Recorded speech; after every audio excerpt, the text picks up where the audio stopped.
ETF index mutual funds నేర్చుకుని stock మార్కెట్లో రాణించాలనుకుంటున్నారా? వెంటనే ఈ నెంబర్కి కాల్ చేయండి.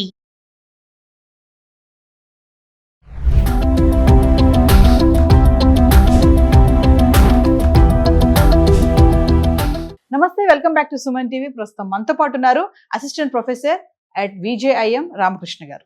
నమస్తే సార్. నమస్కారం అమ్మా. మామూలుగా చూసుకుంటే సార్, ఈ టెక్ కంపెనీస్ ఉన్నాయి కదా, ఇవన్నీ లే ఆఫ్స్ ప్రకటించడానికి అసలు ప్రధాన కారణం ఏంటంటారు? అంటే వీటితో పాటు ఇంకా ఇతర రంగాలపైన దీని ప్రభావం వేటి పైన ఉండొచ్చు అంటారు? Very first BFSI banking and financial services industry మీద హ్యూజ్ ఇంపాక్ట్ ఉండబోతోంది ఏఐది. ఎందుకు ఉండబోతుంది అంటే, మీరు బాగా గుర్తుంచుకోండి, ఏ చేయగలిగిన వెరీ ఫస్ట్ స్టెప్ ఏంటంటే ఆటోమేషన్. ఏదైనా ప్రాసెస్ని ఆటోమేట్ చేసేస్తుంది. ఓకే, ఇప్పుడు నా మొత్తం ఫైనాన్షియల్ అంతా చాలా స్ట్రక్చర్డ్ ఉంటుంది, చాలా రిజిడ్గా ఉంటుంది. అంటే ఒక రూపాయి ఖర్చు అయిందంటే దానికి ప్రతిదీ అకౌంటింగ్ ఉంటుంది, స్మూత్ ప్రాసెస్ కదా. ఇది చేయాల్సింది ఏంటి, ఆ మొత్తం అంతా అనాలిసిస్ చేసేసి ఒక పర్టికులర్ రిపోర్ట్ చేయాలి. మీరు ఇచ్చిన రిపోర్ట్ని కూడా బాగా స్టడీ చేసేసి దానిలో ఏమేమి అవుట్కమ్స్ ఉన్నాయో చేయడం. ఇప్పుడు ఈ ఫైనాన్షియల్ అనలిస్టులు చేస్తున్న పని అని నేను అది అసలు వాళ్ళు వారం రోజుల్లో చేసే పని ఇది కరెక్ట్గా అరగంటలో చేసేస్తుంది. ఓకే, సో ఫైనాన్షియల్ అనలిస్టులు అనే ఒక పెద్ద ఇండస్ట్రీ చాలా పెద్ద దెబ్బకి గురవబోతోంది. So banking and financial services and opportunities again. ఇప్పుడు మనకి ఒక బ్యాంక్ ఉంది, బ్యాంక్ ఇంతకుముందు అకౌంట్ క్లోజింగ్, దాని వాళ్ళ రిపోర్ట్స్ తయారు చేసి ఆ రిపోర్ట్స్ని ఎలా ప్రజెంట్ చేయాలి, ఇవన్నీ చాలా పెద్ద ప్రాసెస్ ఉండేది. అసలు రాత్రి పగలు తలబద్దలు కొట్టుకునేవాళ్ళు. ఇప్పుడు ఏం చేయక్కర్లేదు, ఈజీ చాలా. ఇది తయారు చేయడానికి సిస్టమ్స్ కావాలి కదా. సో అక్కడ ఆపర్చునిటీస్ ఉన్నాయి, కానీ ఇక్కడ ఆపర్చునిటీస్ పోతున్నాయి. కాబట్టి banking and financial industry. Second retail already మనం ఆన్లైన్లోకి వచ్చింది.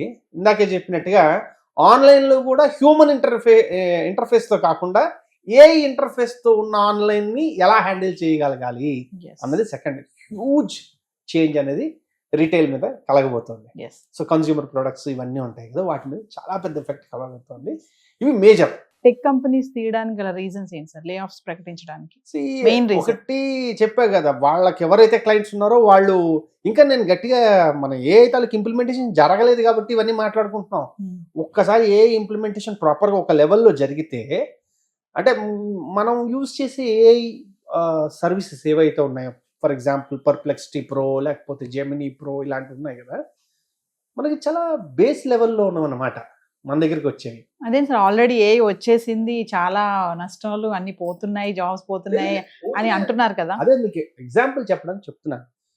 ఇది వాళ్ళకి యాక్సెస్ ఉన్న ఏఐ టూల్స్ ఏవైతే ఉంటాయో, క్లాడ్ ఉంది, క్లాడ్లో మొత్తం ప్రోగ్రామింగ్ మీరు రాసేయచ్చు. అంటే ఒక ప్రోగ్రామర్ పాపం ఒక 6 నెలల్లో 3 నెలల్లో కష్టపడి రాయగలిగిన ప్రోగ్రామ్ అది మీ 3 నిమిషాలు ఇచ్చేస్తుంది విత్ ఆల్ ద లాజిక్. మీరు కరెక్ట్గా చెప్తే మళ్ళీ వాడి పాపం ఎక్కడో ఏం ఫుల్ స్టాప్ కామా మిస్ చేసాడు అనుకోండి, ఇది మొత్తం ప్రోగ్రామ్ రన్ అయ్యేది కాదు. ఇప్పుడు ఆ బాధ లేదు, అంతా రెడీమేడ్గా ఇచ్చేస్తుంది.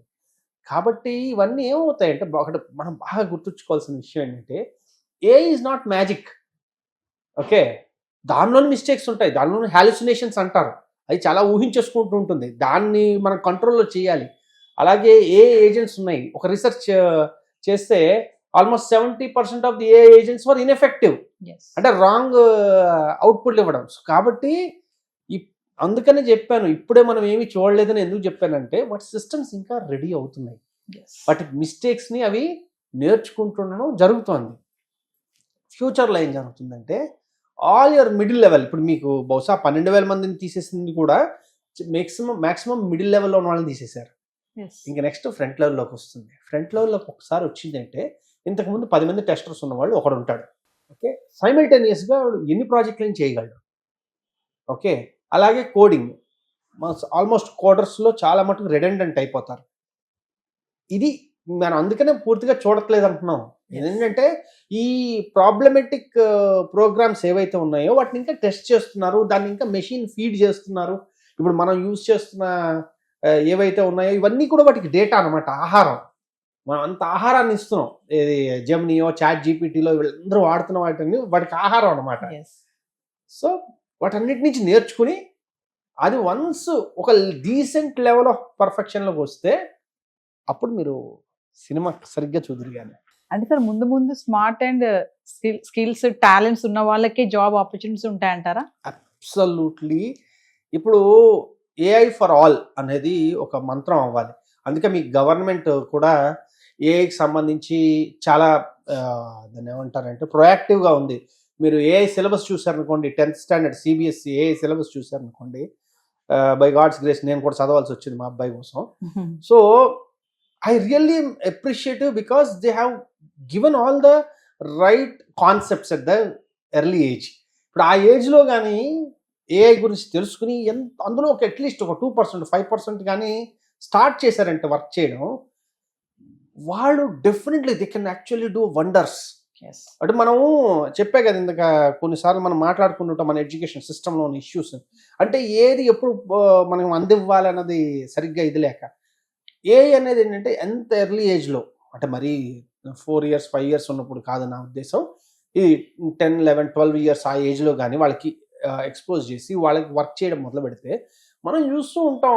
అబ్రాడ్లో ఒక 14 ఏళ్ళ వాడు ఒక పెద్ద ప్రొడక్ట్ తయారు చేసేసి అమ్మేశాడు, కోటీశ్వరుడు అయిపోయాడు. ఇవన్నీ ఎందుకు జరుగుతాయి? ఇవి జరగడానికి కారణం ఏంటంటే వాళ్ళకి they have got the exposure to all this technology.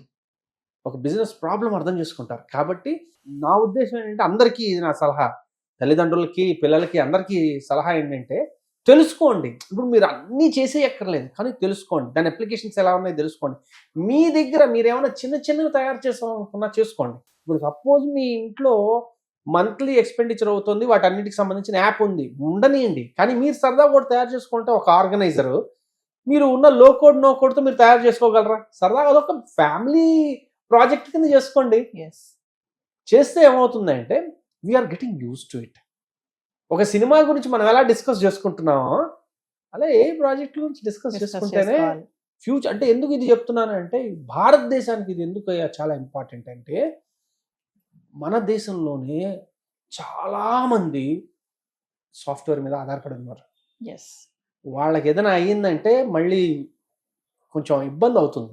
అది జరగకుండా ఉండాలి అంటే ఇది చాలా ఇంపార్టెంట్. సో ఫైనల్లీ మరి మారుతున్న ఈ జాబ్ మార్కెట్లో ఎలా సన్నద్ధం అవ్వాలంటారు? ఎలాంటి చేంజెస్ తీసుకుంటూ రావాలి? మీరు అన్నట్టుగా స్మార్ట్ స్కిల్స్ ఉండాలని చెప్తున్నారు. సో ఫైనల్లీ ఏం చెప్పాలనుకుంటున్నారు? ఇలాన్ మస్క్ లేకపోతే ఇలా టాప్ బిజినెస్ పీపుల్ ఎవరిని అడిగినా వాళ్ళు ఎవరు ఫస్ట్ సాఫ్ట్వేర్ గురించి మాట్లాడట్లేదండి.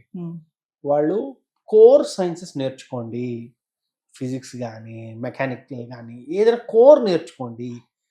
ఎందుకంటే ఇప్పుడు నేను గట్టిగా కూర్చుని నేర్చుకోవాలంటే ఏదో రకంగా దాన్ని ఏమంటారు అట్లీస్ట్ ఏజెంట్స్ తయారు చేయడం దాకా నేను ఒక 6 monthsలో నేర్చేసుకుని స్టార్ట్ చేయొచ్చు.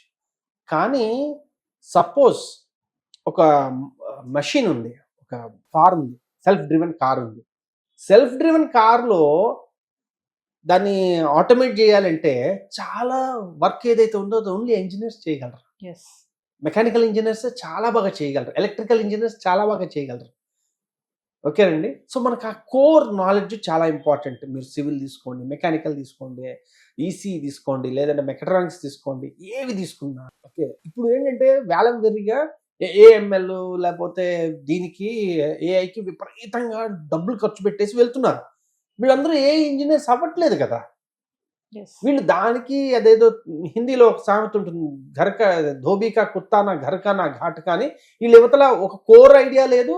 అలా అని చెప్పి ఈ ఏఐలో కూడా మంచి నాలెడ్జ్ లేదు. దాని బదులు కోర్ మీద ఎవరికైనా ఇంట్రెస్ట్ ఉంటే కోర్లో బాగా నేర్చుకుని ఎప్పుడైనా దానికి it will be A better layer. Thank you sir. ఓకేనా.